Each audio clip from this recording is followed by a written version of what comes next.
Good afternoon and welcome to the OPT Stage 1 Information Session.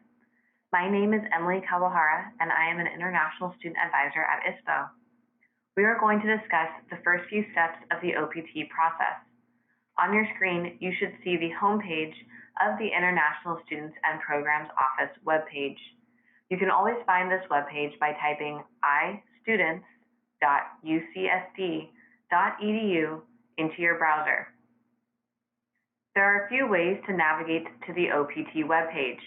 You can always select Working under the Advising drop-down menu here, or you can scroll down the homepage and select Working in the United States here. Let's select Working in the Advising drop-down.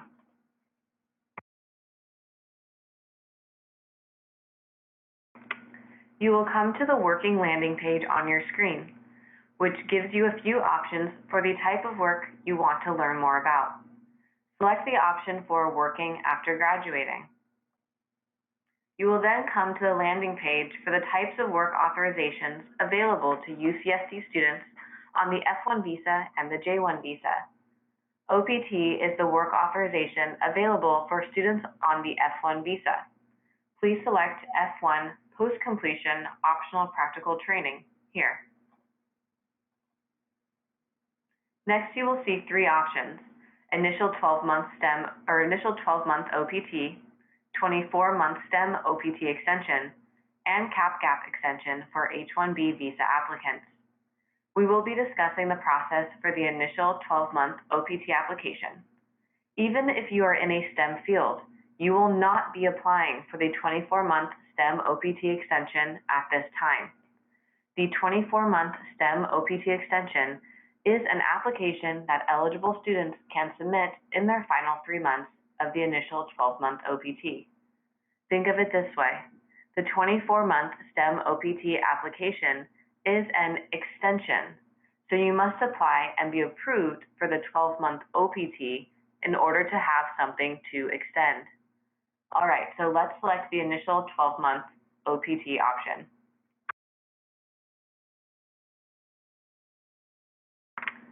As you can see, ISPO has broken the OPT timeline into 3 stages.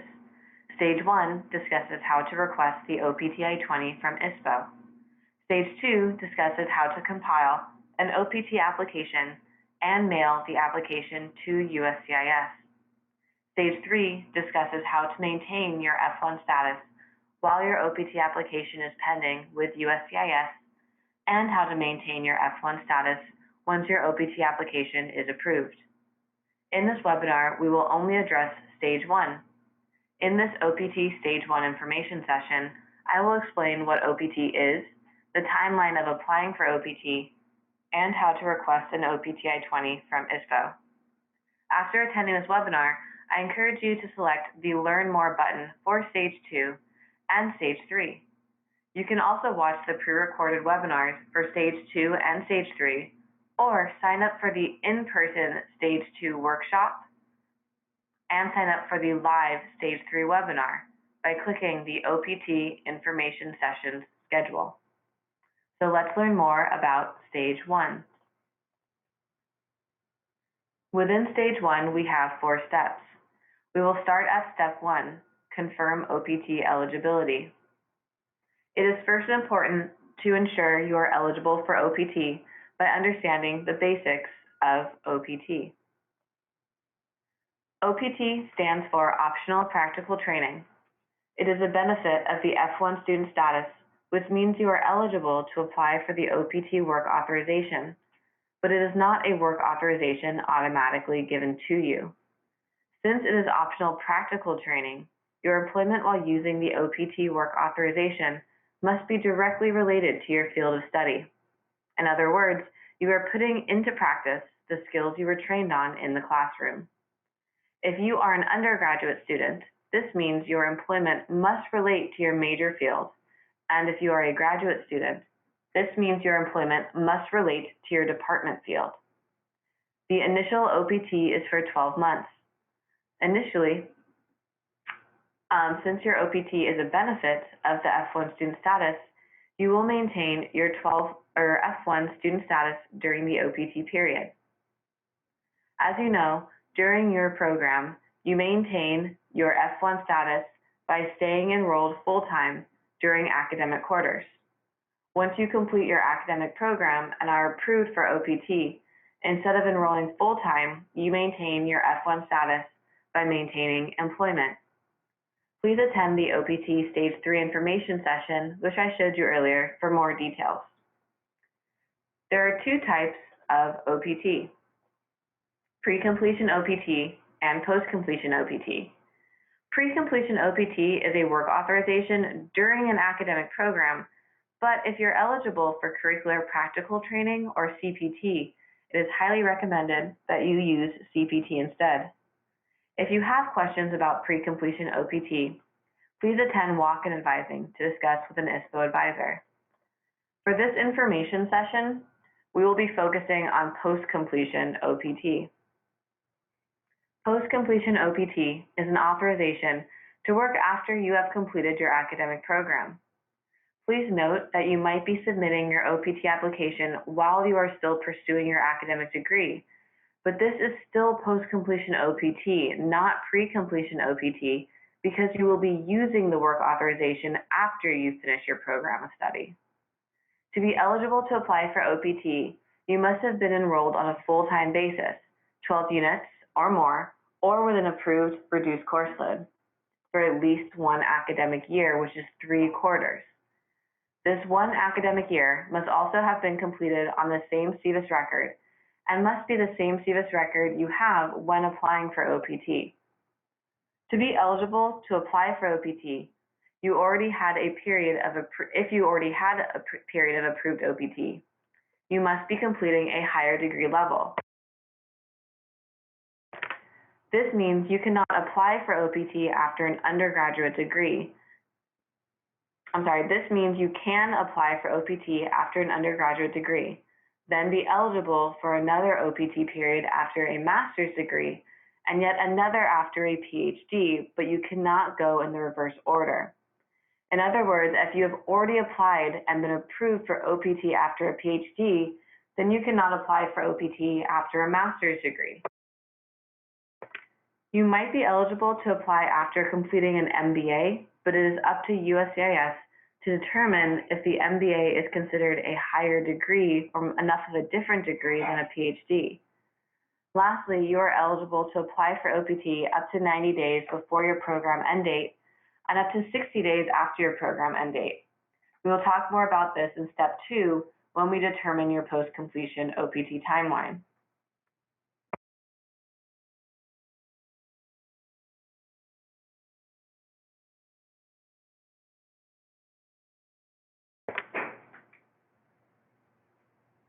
It is helpful to know what types of employment you can do during the OPT period. A job offer is not required when you apply for OPT. However, you must begin working within 90 days of your OPT start date. Please attend the OPT Stage 3 information session for more details regarding employment requirements and unemployment days. Your employment during OPT can be full-time or part-time, and it can be paid or unpaid. You can also change jobs during OPT and have multiple jobs at once. For example, you can work in a 10-hour per week unpaid internship for Company A, while also working in a 30-hour per week paid position for Company B. If you are then offered a full-time paid position at Company C, you can complete your employment with Company A and Company B to work full-time instead at Company C, which is 40 hours per week. However, please note that all positions you hold must be related to your field of study.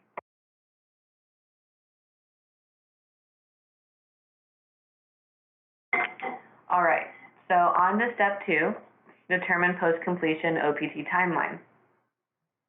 Before I continue, I recommend taking out a sheet of paper so you can illustrate the timelines I'm going to discuss. It's a lot easier to handwrite it than to type it. This will be helpful to reference later when creating your own OPT application timeline. So first, write on the very top of that paper that USCIS typically takes 90 days to process an OPT application.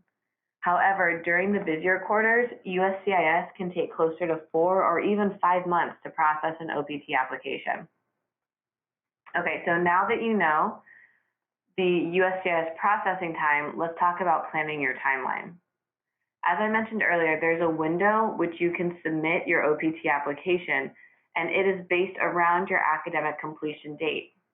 The table on your screen can help you determine your academic program completion date. When you can submit your OPT application to the U.S.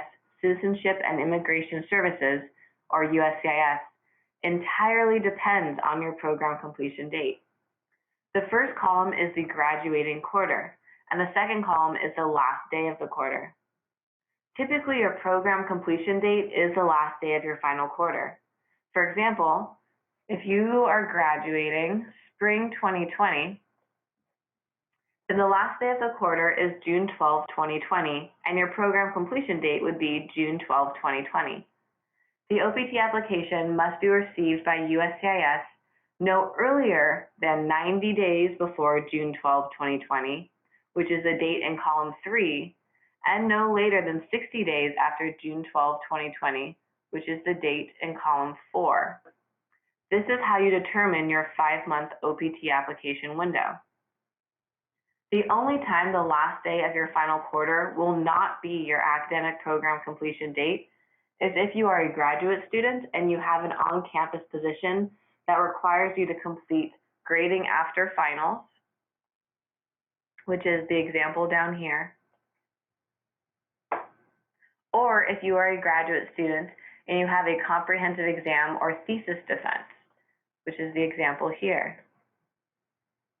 In these cases, it is possible that your program end date will be the last date of on-campus employment, which is typically no more than 2 to 3 days from the last day of courses, or your program end date might be your comprehensive exam date or the date you defend your thesis. If you are a graduate student and you plan to defend a thesis or complete a comprehensive exam in a final quarter where you will not be enrolled, you will likely need to apply for a reduced course load and filing fee. It is recommended that you speak to an ISPO advisor before your final quarter to confirm your correct program end date. Additionally, if you are in a PhD program but plan to complete your academic program with a terminal master's instead, please come speak to an ISPO advisor immediately to discuss your OPT eligibility. So in all these cases I just discussed, your OPT application window might be different than the examples on this table. So let's take a moment for you to write down your expected completion program end date on that piece of paper that you took out. So write the date that you think is going to be your expected program completion date. Now, draw a line to the left of that date and label the line 90 days. Make sure you label that line above the line. Next, draw a line to the right of the program completion date and label that new line 60 days above the line.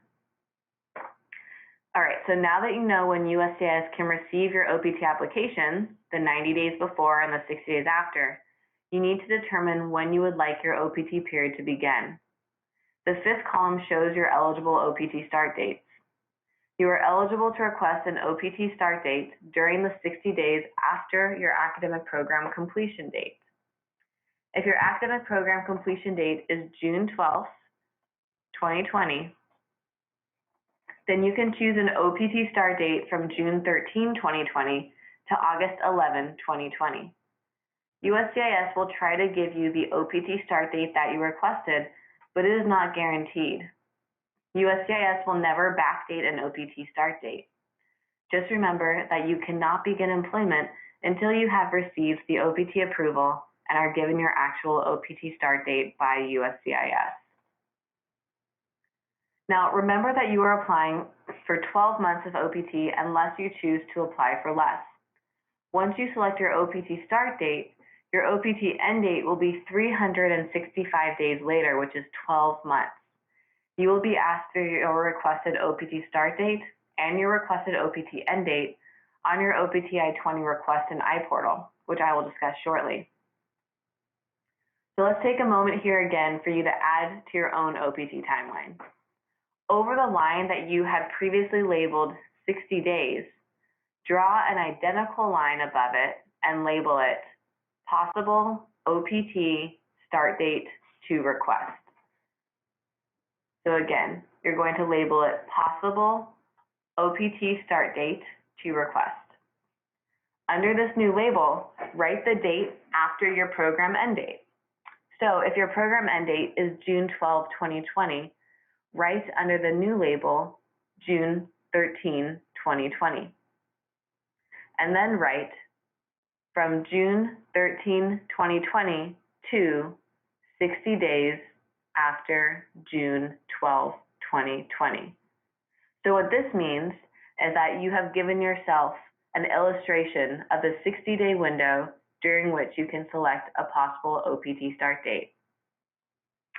I want to pause here to note that it's very important to apply earlier in your 5-month window.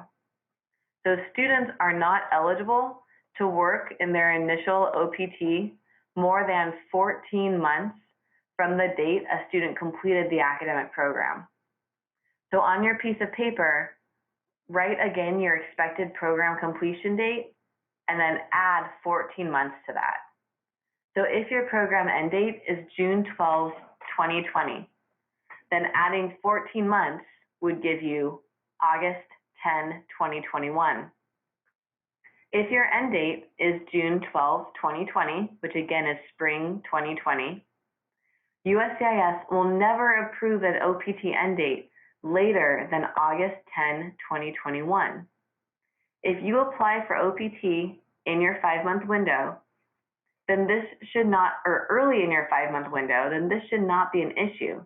But if you do not mail your OPT application to USCIS until, for example, June 1, 2020, and it takes USCIS 3 months to adjudicate your application, then you might be given an OPT start date sometime in September 2020. But again, your OPT end date will never be later than August 10, 2021. This means you are given 11 months of OPT instead of 12. So in summary, be sure you apply for OPT early in your OPT application window. So one other date to remember, in addition to USCIS needing to receive your OPT application no earlier than 90 days before your program completion date and no more than 60 days after your program completion date, USCIS must also receive your OPT application within 30 days of the date your OPT I-20 is issued to you by ISPO.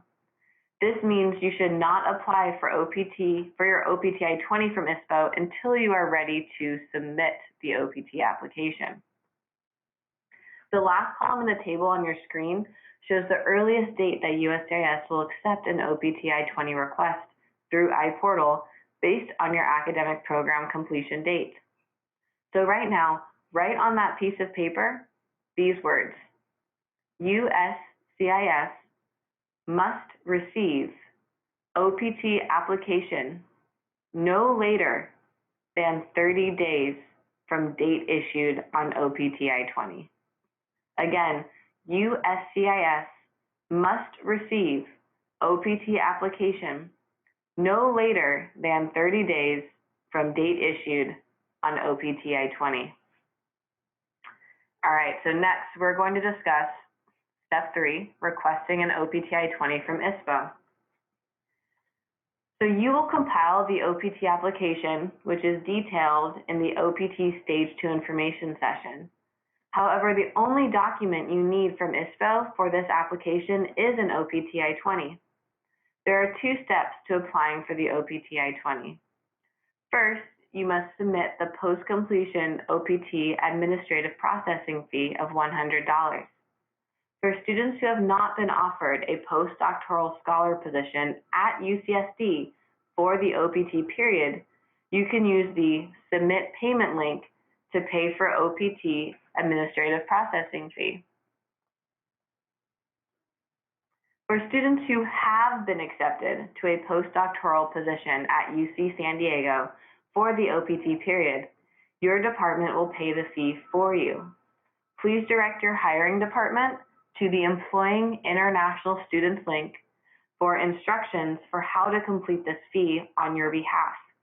You will need to take a screenshot of your payment confirmation email to upload to the iPortal.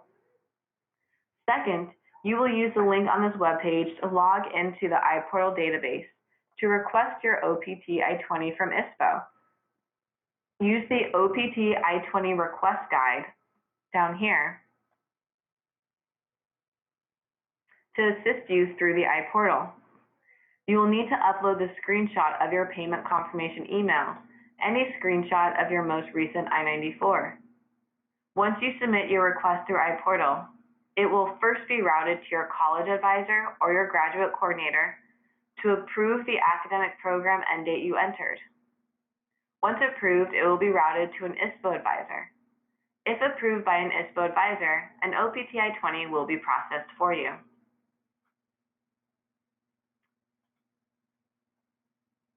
On to step 4.